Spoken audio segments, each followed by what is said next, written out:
وہی دنیا پہ رحمت برسانے والا ہے اور وہی آخرت کے اندر بھی رحمت برسائے گا۔ اس دعوے کو اوپر اس اگلی ایت میں 7 دلائل مختصر لفظوں میں اللہ نے پیش کی ہیں کہ اللہ اکیلا معبود کیوں ہے اور اللہ اکیلا عبادت کا مستحق کیوں ہے۔ یہ دونوں باتیں ان 7 دلائلوں میں آ رہی ہیں۔ اللہ نے اپنی قدرت کا اظہار کیا ہے اور اپنی کاریگری کا اظہار کیا ہے۔ فرمایا ان فی خلق السماوات والارض، پہلی دلیل، بے شک آسمانوں کی پیدائش میں اور زمینوں کی پیدائش میں، یہ قانونی لحاظ سے انا حروف مشبہ بالفعل ہے، فی خلق السماوات والارض سے لے کر لآیات تک یہ ساری خبر مقدم ہے، اور لآیات یہ اس کی اسم مؤخر ہے۔ تو بات تھوڑی خبر کی لمبی چلی گئی ہے۔ 7 دلائل دینے کے بعد آخر میں اللہ نے نتیجہ نکالا ہے۔ پہلی بات یہ کہ اللہ کہتے آسمانوں کو دیکھو، یہ کتنے بڑے آسمان، ایک نہیں 7 آسمان ہیں، اور ہر اوپر والا آسمان نیچے والے آسمان سے بڑا ہے، اور ایسی اللہ نے 7 زمینیں بنائی ہیں۔ ظاہر ہے کہ آسمانوں زمینوں کو بنانے والا جو ہے وہی تمہارا معبود ہے اور وہی عبادت کا مستحق ہے۔ جب خالق اللہ ہے، مالک بھی اللہ ہے، مختار بھی اللہ ہے، رازق بھی اللہ ہے، تو عبادت کے لائق بھی صرف اللہ ہے۔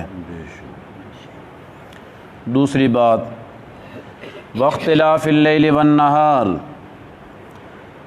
یہ رات اور دن کا اختلاف، کبھی رات آ رہی ہے، کبھی دن آ رہا ہے، اور کبھی اللہ رات کو چھوٹا کر دیتے ہیں اور کبھی اللہ دن کو چھوٹا کر دیتے ہیں۔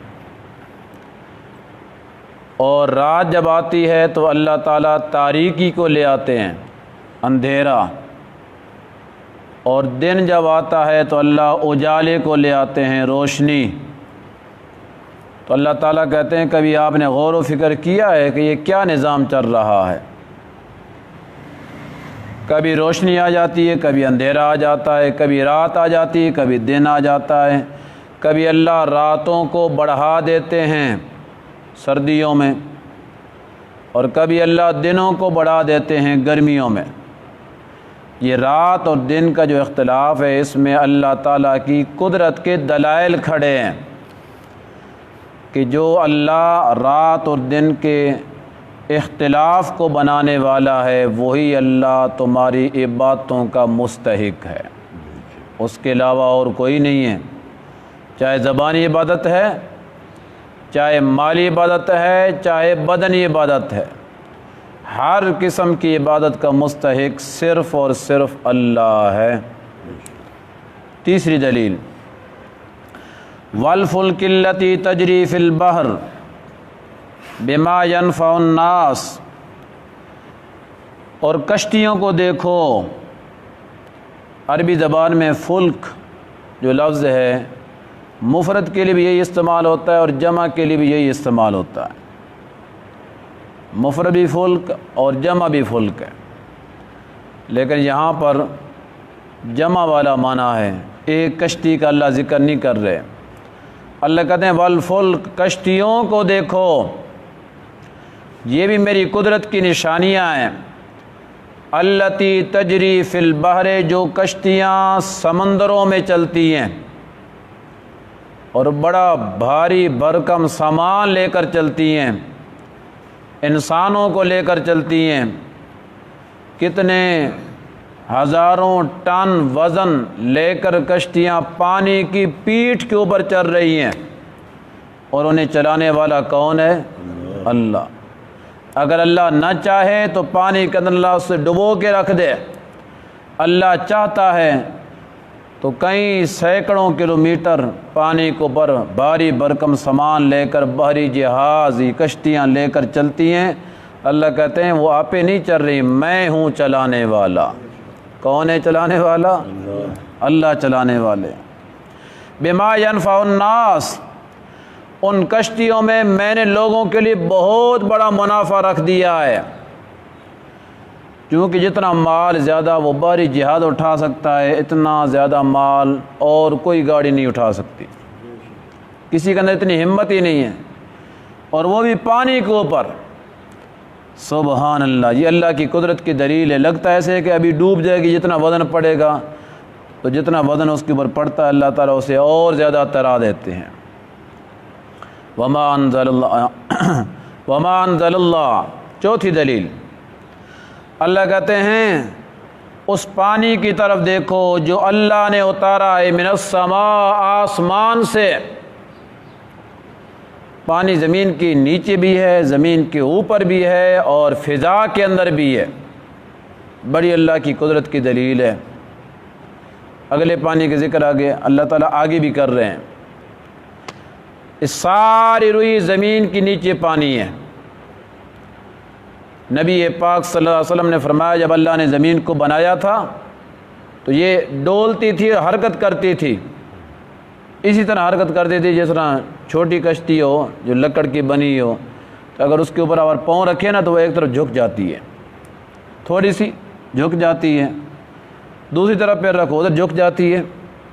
یہ جس طرح وہ کشتی ڈولتی ہے نا پانی کے اوپر، اسی طرح یہ ساری زمین بمنزل کشتی کی تھی، یہ ڈولتی تھی۔ پھر اللہ نے پہاڑوں کو پیدا کیا ہے اور ان کو زمین کے اوپر گاڑ دیا ہے، انہوں نے میخوں کا کام دیا ہے۔ اور آپ کو پتہ ہے جو آپ میخ لگاتے ہیں کسی لکڑ کے اوپر، یہ میرے سامنے ڈیکس ہے، اس کے اوپر میخیں لگی ہوئی ہیں، تو میخ باہر زیادہ ہوتی ہے کہ اندر زیادہ ہوتی ہے؟ کیوں بھائی؟ جب اسے لگا دو تو اندر زیادہ ہوتی ہے کہ باہر؟ اندر زیادہ ہوتی ہے، باہر تھوڑی سی نظر آتی ہے۔ یہ جو پہاڑ ہیں باہر تھوڑے سے نظر آ رہے ہیں، زیادہ یہ زمین کے اندر ہیں، باہر تھوڑے اور زمین کے اندر بہت زیادہ، نیچے بھی پہاڑی پہاڑی ہو جہاں تک چلے جاؤ۔ یہ جو کوئلہ نکالنے والے لوگ ہیں وہ زمین کے اوپر نہیں جا رہے، وہ زمین کی تہہ میں جا رہے ہیں، وہ سب اللہ نے خزانہ رکھ دیا ہے پہاڑ کے اندر۔ سبحان اللہ۔ اللہ کہتے ہیں میں نے پہاڑوں کو بنا کر میخیں بنا دیا ہے اور زمین کے اوپر گاڑ دیا ہے، اور پھر میں نے زمین کو ہلنے سے روک دیا ہے۔ اب یہ کشتی ایسی ہے جس کو اللہ نے ایک جگہ پہ ٹھہرا دیا ہے، یہ ساری زمین ایک کشتی ہے جس اللہ نے ایک جگہ پہ ٹھہرا دیا ہے۔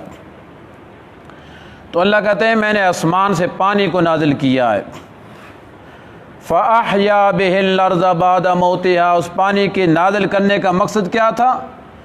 تاکہ اللہ آباد کریں اس پانی کے ذریعے سے اس زمین کو جو بنجر ہو چکی تھی۔ یہاں پہ اللہ نے ذکر کیا بعد موتها، جو مر چکی تھی، تو زمین کا بنجر ہونا ہی اس کا مرنا ہے۔ جو زمین بنجر ہو چکی تھی، مر چکی تھی، بیکار ہو چکی تھی، اللہ کہتے ہیں تمہاری بیکار زمین کو باکار بنانے والا میں اللہ ہوں۔ آسمان سے اللہ پانی کو برساتے ہیں، اور زمین کے اندر جو بیج پڑا ہوتا ہے چاہے جس قسم کا بھی ہو، چاہے آپ نے خود وہ بیج ڈالا ہے یا قدرتی طور پہ پڑا ہے، اس میں اللہ تعالیٰ جان ڈال دیتے ہیں اس پانی کے ذریعے سے۔ جب جان ڈل جاتی ہے تو وہ زمین کو پھاڑ کر زمین سے باہر آ جاتا ہے، اور وہی زمین جو بالکل خشک اور چٹیل میدان پڑی تھی وہ چند ہی دنوں کے اندر سرسبز و شاداب ہو کر وہ لہرانے لگتی ہے۔ یوں لگتا ہے کہ اللہ نے پوری زمین کو پر ایک سبز چادر کو بچھا دیا ہے۔ سبحان اللہ، بڑی اللہ کی کاریگری ہے۔ اللہ کہتے ہیں فَأَحْيَا بِهِ الْأَرْضَ بَعْدَ مَوْتِهَا، آسمان سے پانی میں نے نازل کیا ہے، اس کو زمین کے اندر میں نے جگہ دی ہے، اس بنجر زمین کو میں نے آباد کیا ہے۔ اگر یہ سارے کام کرنے والا میں اللہ ہوں تو تمہاری باتوں کا مستحق بھی صرف میں اکیلا اللہ ہوں، میرے علاوہ اور کوئی نہیں ہے۔ پانچویں دلیل وَبَثَّ فِيهَا مِن كُلِّ دَابَّةٍ، پھر اللہ کہتے ہیں کبھی غور کیا آپ نے، میں نے سری زمین پہ ہر قسم کے جانوروں کو پھیلا دیا ہے۔ یہ ہمیں جو نظر آتے ہیں یہ چند قسم کے جانور ہیں، کوئی بھینس نظر آ جائے گی، کوئی اونٹ نظر آ جائے گا، کوئی بکری، کوئی بھیڑ، کوئی گدھا، کوئی اونٹ، کوئی گھوڑا، بس تقریباً یہی جو ہمیں نظر آتے ہیں۔ یہ چونکہ پالتو جانور ہیں تو اللہ نے 18,000 مخلوق کو پیدا کیا ہے، کچھ بری ہے کچھ بحری ہے، اور اب تو نیٹ کا دور ہے، اس نیٹ کے اوپر ریسرچ کرتے ہی کبھی دیکھا کریں نا، بڑی عجیب و غریب اللہ نے مخلوق بنائی ہے۔ کسی کے اللہ نے پاؤں بنائے، کسی کے پاؤں نہیں بنائے، اور کسی کے اللہ نے 2 پاؤں بنا دیے ہیں، کسی کی 3 بنا دیے، کسی کے 4 بنا دیے، کسی کے 8 بنا دیے، کسی کے 100 بھی بنا دیا ہے۔ اور کسی کو اللہ نے دوڑنے کی طاقت رکھ دی ہے، دوڑتا تیز ہے، اور کسی کے اندر جسمانی طاقت رکھ دی ہے، وہ ادھر ہی کھڑے ہو کر اپنا دفاع کرتا ہے۔ تو جو جسامت کے لحاظ سے کمزور ہے نا، اس کو اللہ نے سپیڈ بڑی دے دی ہے، وہ نس کر اپنا دفاع کر لیتا ہے۔ اور جس کی جسامت جو مضبوط ہے پھر وہ دوڑ نہیں سکتا، جس طرح ہاتھی ہے، وہ ادھر ہی کھڑا ہو کر دفاع کرے گا، میں کھڑا ہوں، آؤ میرے پاس، کون آتا ہے، شر کرتا ہے، سارے نس جاتے ہیں۔ اور چھوٹی جو ہرن چھوٹی سی چیز ہے، اس کو اللہ نے سپیڈ بڑی دے دی ہے، وہ نس کر اپنا بچاؤ کر لیتی ہے۔ تو اللہ کہتے ہیں وَبَثَّ فِيهَا مِن كُلِّ دَابَّةٍ، کبھی آپ غور فکر کرنا نا، یہ زمین پہ رینگنے والے جتنے جانور ہیں جو کم و بیش 18,000 مخلوق ہے، اس سب مخلوق کو پیدا کرنے والا کون ہے؟ اگر ساری مخلوق کو پیدا کرنے والا اللہ، تو تمہاری باتوں کا مستحق بھی کون ہے؟ صرف اللہ ہے۔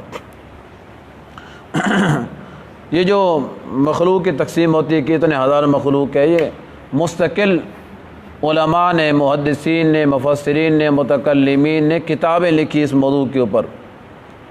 حیات الحیوان کتاب امام غزالی رحمۃ اللہ علیہ کی، اس کے اندر یہ ساری باتیں موجود ہیں، اور ایک احیاء العلوم ہے امام غزالی کی، اس کے اندر بھی یہ باتیں موجود ہیں۔ بڑی بڑی ضخیم کتابیں لکھی ہیں اور بڑی بڑی تحقیق کر رکھی ہے۔